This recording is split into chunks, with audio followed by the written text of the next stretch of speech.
sauraro za su san da wa muke magana yau.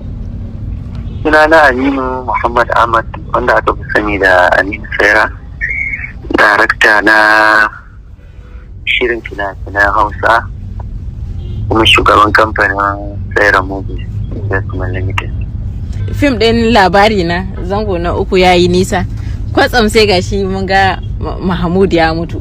Me yasa darakta aka kashe Mahmud? Shin hakan baka ganin kamar zai dan rage su kallo, saboda da dama suna bukatan ganin Mahmud da Sumayya?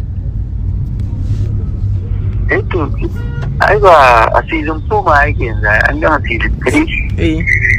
Sannan kuma shi fim ai dai an gama complete, kake iya gane cewa ina ne, musamman fim mai dogon zango. Fim mai gajeren zango za ka iya kallon awa 1-2 an gama shi kenan, duk wani hukunci a riga an yi shi. Amma duk fim da aka ce fim ne mai dogon zango, wa ka iya gane wane ya kare, wane ya mutu kenan, wane zai kaza. Idan an ce yau fim a cikin shi duka yarin da oke fim ya kare, kaga duk wanda yake da wani korafi zai yanzu kenan duk da an nuno cewa Mahmud ya mutu kenan za a iya ganin kuma ba haka ba? A jami'an wannan tambayar ta yi ma ake ta wannan yake nan silili suke nema. A'a wato nan silili ba, mun zo yin tsegumi ne. Ai za mu tona a shirin fim. Kawai da yadda na baki wancan mutane su yi hakuri a ci gaba da bin mu. Fim wane ya mutu ko wane ya bata ko wane ya kare.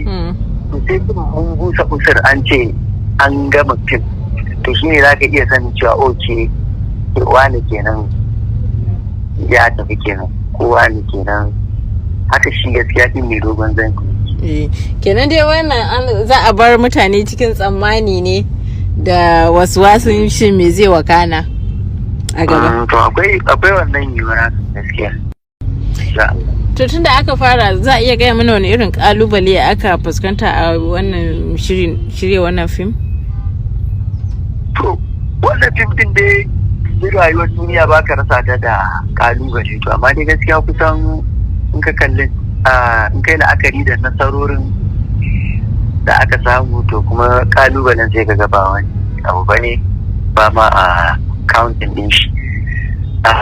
Na farko kalubale shine damu kawai shine kalubalen a su kallon mu ba su iya fahimtar yanayin yadda ake daukan fim, ba kamar fim ne gajeren zango wanda za ka fita wata ɗaya ta gama.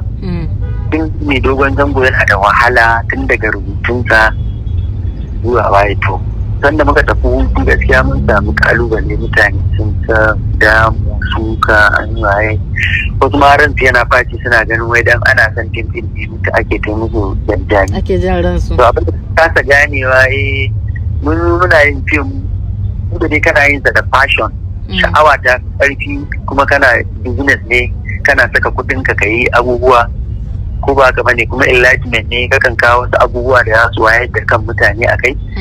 So ba da za ka yi abun da kake da passion, kana son mutane su kalla, kuma ka yi abu da kudinka, kana bukatar riba ta dawo.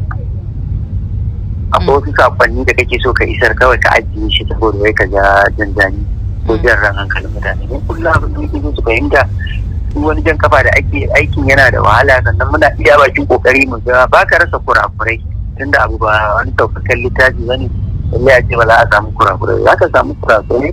To amma muka yi kokari mu takaita su ya zama na nasarorin da rashin kurakuran ya fi kurakuran yawa. So abin da ya kamata su fahimta gaskiya kusan wannan shine kalubalen, ko yanzu ma fargabar da take gaban mu kenan.